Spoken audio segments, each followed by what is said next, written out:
Ok, salut à toutes et à tous. Aujourd'hui je vous retrouve pour une vidéo qui est, bon, un petit peu différente de ce que je fais d'habitude parce que ça va être un sujet un peu plus personnel et un peu moins organisé. Oh, attends. Alors en fait c'est un sujet dont on m'avait déjà demandé de parler quelques fois, mais je me sentais vraiment pas à l'aise pour parler de ça parce qu'en fait déjà j'ai pas d'expérience de ça. Et puis aussi parce que c'est pas des choses qui m'intéressent réellement plus que ça et j'avais l'impression que ça avait pas sa place sur ma chaîne de manière générale. Sauf que lors de ma dernière vidéo sur les voyages, en fait, j'ai abordé brièvement le fait que j'avais, lors d'un voyage au Japon, fait une très belle rencontre.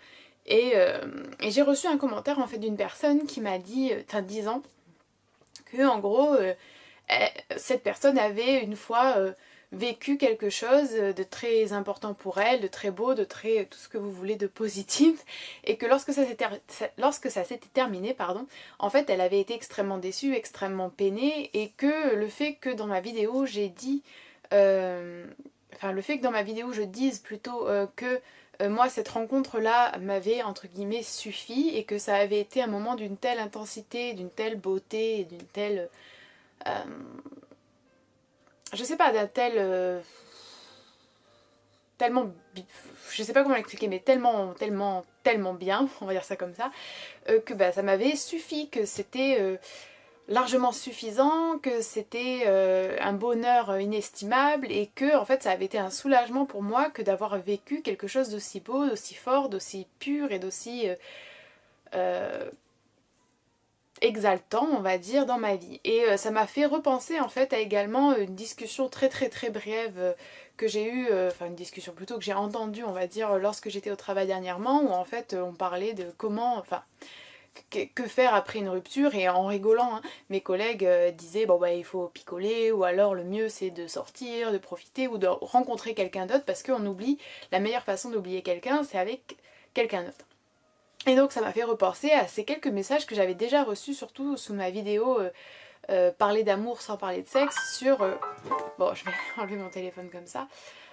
Sur comment gérer des ruptures. Comment est-ce qu'on pouvait se remettre d'un chagrin amoureux, ou je pense que ça peut être également d'un chagrin amical, hein, tout simplement.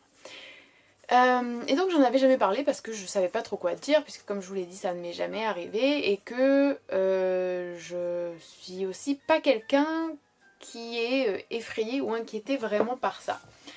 Et en réalité je pense que j'ai quelque chose peut-être d'intéressant à dire à ce sujet-là, qui n'est pas extrêmement novateur ou autre, et qui ne correspond peut-être pas aux personnalités de tout le monde, mais c'est quelque chose que j'ai envie de partager parce que je pense que ça rejoint en fait tout simplement une vision de l'amour et une vision des relations que je ne vois malheureusement pas assez souvent.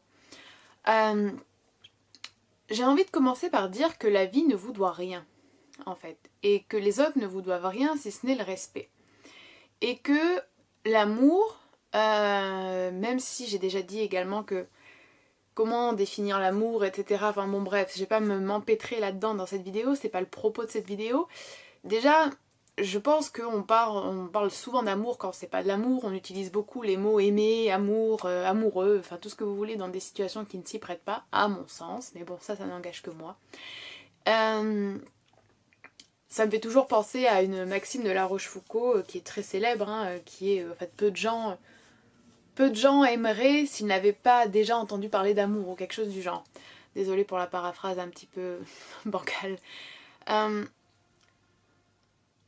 Et au-delà de ça, je pense que déjà il faut faire attention aux termes qu'on utilise. On peut apprécier quelqu'un, être attiré par quelqu'un, avoir de l'affection pour quelqu'un. Il y a beaucoup de termes qu'on peut utiliser avant d'utiliser le mot aimer dans son sens le plus profond, j'ai envie de dire. Il y a aussi on aime ses parents, on aime des amis, on aime des choses, on aime d'autres personnes romantiquement, enfin bon bref, il y a plein de choses. Ça c'est un autre sujet également. Mais la vie ne vous doit pas l'amour en fait. L'amour c'est pas... En fait voilà, je trouve qu'on a cette extrême banalisation de l'amour comme si déjà il fallait à tout prix que ce soit quelque chose de réciproque, sinon ça n'a aucune valeur. Fallait l'avoir vécu, il fallait le rentabiliser, le maximiser. Et je trouve que cette vision vraiment très matérielle, pragmatique et presque commerciale de l'amour, c'est Enfin moi je m'y reconnais pas du tout là-dedans. Je vois pas pourquoi en fait l'amour n'aurait de valeur ou ne serait positif que lorsqu'il est réciproque. Alors bien évidemment, je suis pas en train de nier totalement le fait qu'en tant qu'être humain, on a ce besoin, cette envie de réciprocité, d'être reconnu, d'être aimé, d'être choyé, bref, ce que vous voulez. Mais je pense que lorsqu'on aime réellement, il y a déjà une forme de jouissance dans cette action d'aimer, il y a une jouissance dans la connaissance que cette personne existe, ou que ces personnes existent, qu'elles sont sur Terre, qu'on a pu les rencontrer de près ou de loin. Il devrait y avoir une sorte de gratitude à sentir que notre être peut s'éveiller de cette manière, peut vibrer de cette manière. Et puis il devrait aussi y avoir, je pense, une certaine forme d'intellectualisation de la chose, où on devrait se dire je vivais totalement normalement avant, je vivais très bien avant et je devrais pouvoir vivre très bien sans être, parce que là je pense qu'on est vraiment dans l'aspect ou dans la dimension amoureuse romantique, je dois pouvoir vivre très bien sans être dans une relation. Si je ne peux pas vivre de manière satisfaisante, épanouissante, intéressante, tout ce que vous voulez, si je ne suis pas dans une relation, il y a un gros problème. Ce problème c'est le mien et je dois le régler. Ça c'est vraiment quelque chose, non, le nombre de personnes qui ne peuvent pas être seules ou qui ne supportent pas d'être célibataires, ça c'est quelque chose que je ne comprends pas et je trouve ça vraiment très très triste. Donc déjà, il y a cette première chose-là, le fait que je pense qu'il faut toujours garder à l'esprit qu'on vivait très bien sans cette personne avant de la rencontrer. Alors des fois, oui, certes, on rencontre quelqu'un et on a l'impression que voilà, ça transforme notre vision du monde, ça transforme notre opinion de certaines choses, ça nous ouvre à des tas d'autres horizons possibles, etc. Je ne vous dis pas le contraire, seulement est-ce qu'on a réellement besoin de cette personne pour faire cette expérience, pour continuer à peut-être voir le monde différemment? Non, imaginez que vous rencontrez quelqu'un et que cette personne vraiment, soit cette personne en elle-même par ses actions, ses pensées, ses paroles, vous ouvre à d'autres choses, soit vous de ressentir des choses que vous n'aviez jamais ressenties jusque-là, ça vous ouvre également à d'autres choses. L'un comme l'autre, en fait, vous devriez, je pense, pouvoir l'absorber, le faire vôtre pour pouvoir bénéficier de cela, même si cette personne s'en va. En fait, j'ai vraiment du mal à imaginer et à concevoir, et bien évidemment, je précise, je ne dis pas que c'est facile, et je ne dis surtout pas que c'est naturel ou inné. Je pense que c'est quelque chose qui demande un travail, qui demande une introspection, et qui demande vraiment une forme de... oui, vraiment une forme d'éducation de soi. Mais j'ai du mal à comprendre qu'on puisse accepter de se mettre dans une relation de codépendance. Pour moi, c'est vraiment pas possible. Parce que ma vie m'appartient et que je suis un être plein, entier, et que je veux être quelqu'un, comment dire, qui voit la juste valeur des choses. Et aimer quelqu'un, je pense que c'est incroyable. Et donc le fait que cette personne nous aime également en retour, ça devrait pas être notre occupation première, notre préoccupation première. En fait, j'ai l'impression qu'on n'arrive même pas à savourer le fait d'aimer quelqu'un. Il faut tout de suite être dans cette course-poursuite où l'autre doit nous aimer également, et l'autre doit nous aimer de telle manière, et l'autre doit nous offrir ceci et cela, et l'autre doit être à tel... Enfin, non, non, non. Donc vraiment, moi ça je ne comprends pas. Donc il y a déjà tout ça avant, et je pense que si on réfléchit à ces questions-là, et si on est dans un état d'esprit un peu, voilà, celui que j'essaie de décrire ici, forcément on ne vivra pas une rupture de la même façon.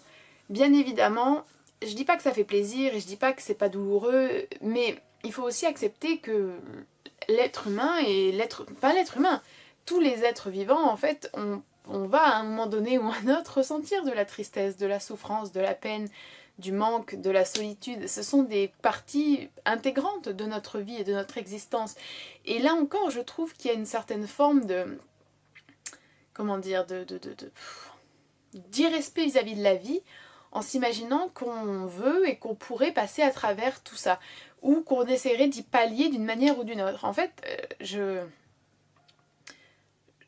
l'impression qu'on vit dans des sociétés où on n'a tellement pas envie, le courage et l'humilité en quelque sorte d'accepter que nous sommes des êtres imparfaits et que nous sommes des êtres d'une certaine manière insignifiants, d'une certaine manière, qu'on ne peut pas être triste, que l'on ne peut pas être déçu, que l'on ne peut pas être laissé ou abandonné, ou que les choses ne peuvent pas toujours fonctionner de la manière dont on le souhaiterait. Mais ça, je trouve ça quand même très présomptueux dans un sens, si vous voyez ce que je veux dire. Donc lorsqu'une histoire se termine, c'est peut-être triste, peut-être qu'elle se termine pour des raisons extérieures, des circonstances qui font que l'amour n'a pas suffi, et c'est très douloureux, et je ne vous dis pas le contraire. Mais cette douleur fait partie de la vie, et cette douleur, je pense pas qu'il faudrait nécessairement l'éviter.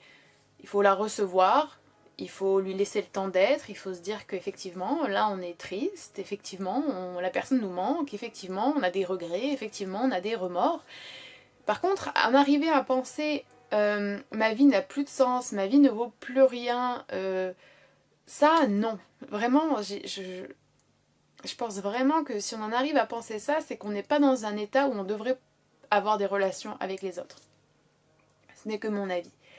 Accepter que ça s'est terminé, accepter que l'on n'a pas pu contrôler et régir sa vie entièrement, et se souvenir que notre vie n'a pas toujours été avec cette personne, et que ce que l'on a reçu, ce que l'on a gagné, ce que l'on a construit, ce que l'on a éprouvé avec cette personne, ne disparaît pas. Même si cette personne nous a trompés, même si cette personne nous a menti, etc. Vous, si vous étiez dans une forme d'honnêteté, tout ça c'est un ajout à votre vie. C'est des émotions en plus à votre vie, c'est des années de formation. C'est pas des choses qui disparaissent, c'est pas des choses qui sont inutiles et qui ont été vaines. Et la vie continue. Vous êtes le personnage principal de votre vie. Il faut pas laisser quelqu'un d'autre devenir ce personnage principal. C'est vraiment... Voilà. Et donc je pense que, même en rigolant par exemple, ce que disaient mes collègues, des trucs comme il faut sortir, il faut boire pour... Enfin, non, non. Pourquoi vouloir dans la vie que le positif, et un positif qu'en plus nous on aurait formaté et normalisé? Pourquoi vouloir imposer à la vie dans des choses qui sont plutôt universelles et qui font qu'on est des êtres humains?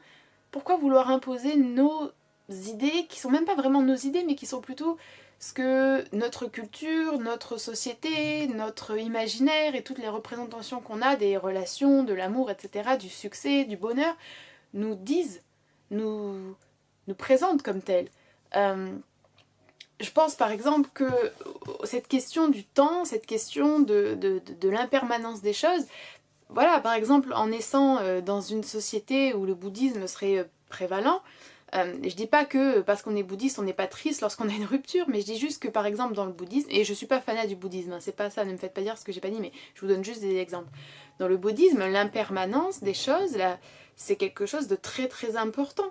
Ou alors encore dans le bouddhisme, le fait que le moi n'existe pas réellement, le toi n'existe pas réellement, qu'il n'y a pas vraiment de frontière entre les différents éléments qui constituent le monde, ça c'est également quelque chose de très important. Et par exemple ça, je pense que ça permet d'appréhender l'amour, les relations d'une manière très différente. C'est-à-dire que, je sais pas comment expliquer ça, mais par exemple, admettons que l'on puisse aimer quelqu'un qui ne nous aime pas, ou à qui on n'a jamais avoué nos sentiments. Le simple fait de se dire que l'air que l'on respire c'est le même, que le ciel sous lequel on est c'est le même, ça crée une proximité incroyable.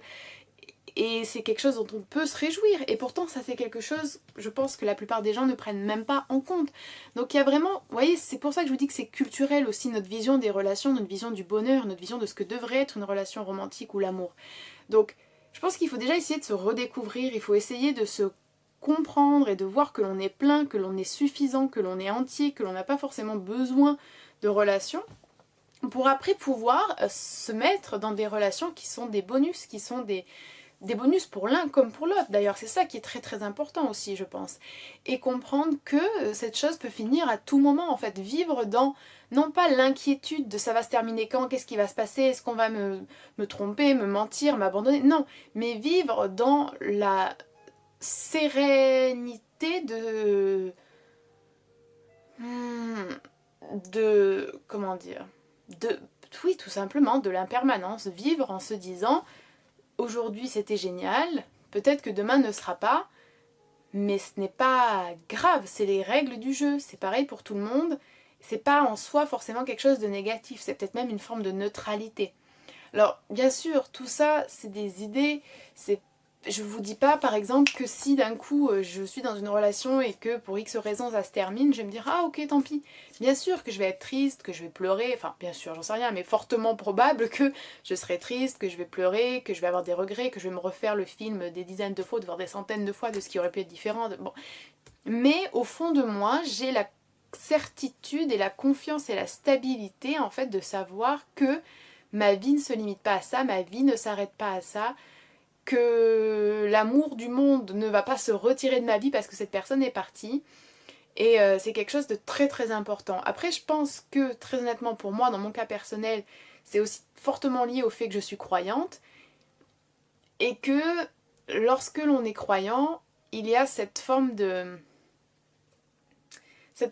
tranquillité qui n'est peut-être pas totale hein, bien sûr, mais au fond toujours quelque part cette forme de tranquillité même dans des moments qui sont douloureux et extrêmement difficiles. Et ça peut être lié au travail, à la famille, à des décès, à des maladies, à beaucoup de choses.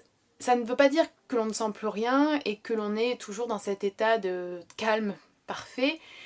Ça veut juste dire que l'on sait que c'est normal de se sentir ainsi, que ça va également se transformer. Et ça veut dire qu'on sait que ça bouleverse pas en fait le corps, non comment dire, le noyau peut-être de ce que l'on est. Et ça je pense que c'est extrêmement important. Et pour finir aussi, pour revenir sur la meilleure façon d'oublier quelqu'un, c'est de se mettre avec quelqu'un d'autre. Si l'on pense comme ça, je pense que réellement on n'aime pas. Comment est-ce que vous voulez remplacer... Déjà on n'oublie jamais, premièrement, et on ne devrait pas forcément vouloir oublier. Et enfin, quelqu'un d'autre ne fera jamais oublier quelqu'un d'autre. Parce que c'est justement ces deux personnes totalement distinctes et ce serait totalement irrespectueux pour cette personne de s'en servir comme d'un pansement ou d'un tampon. C'est vraiment...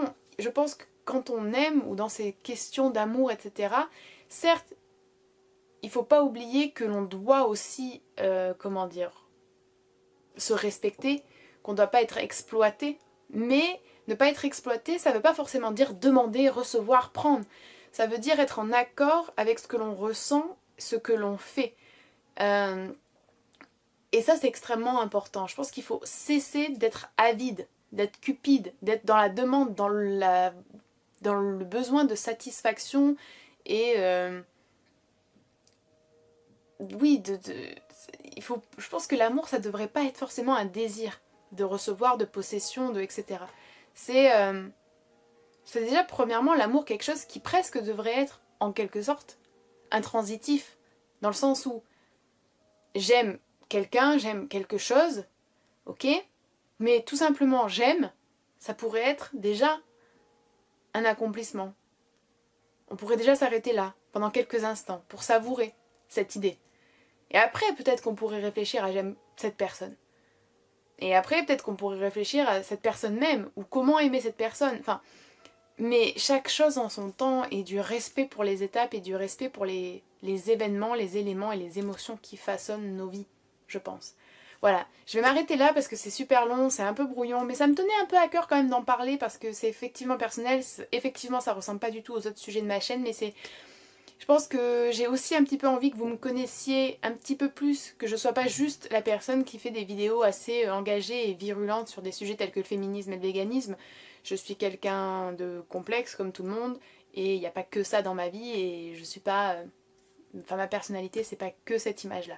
Voilà, et je pense aussi que ça peut être intéressant et utile pour tout le monde de réfléchir à ces questions là. Vraiment, ça change beaucoup la vie et je vous assure que c'est possible de le vivre ainsi.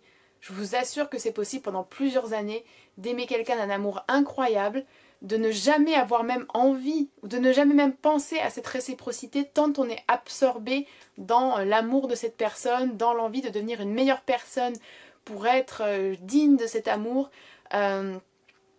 Vraiment, je vous assure que c'est possible, il suffit juste peut-être de changer. Après, je pense que c'est pas forcément quelque chose qui se rencontre dans la vie de tout le monde. Ça ne doit pas prendre forcément la même forme dans la vie de tout le monde, mais juste pour vous dire qu'on pourrait, je pense, bénéficier tous d'un peu d'humilité, d'un peu de don de soi, d'un peu d'introspection lorsqu'il s'agit d'amour, de relations, etc. À mon avis, ça ferait du bien à tout le monde. Voilà. Je vous laisse, j'espère que ça vous aura un petit peu intéressé et je vous dis à la prochaine pour une vidéo peut-être plus normale.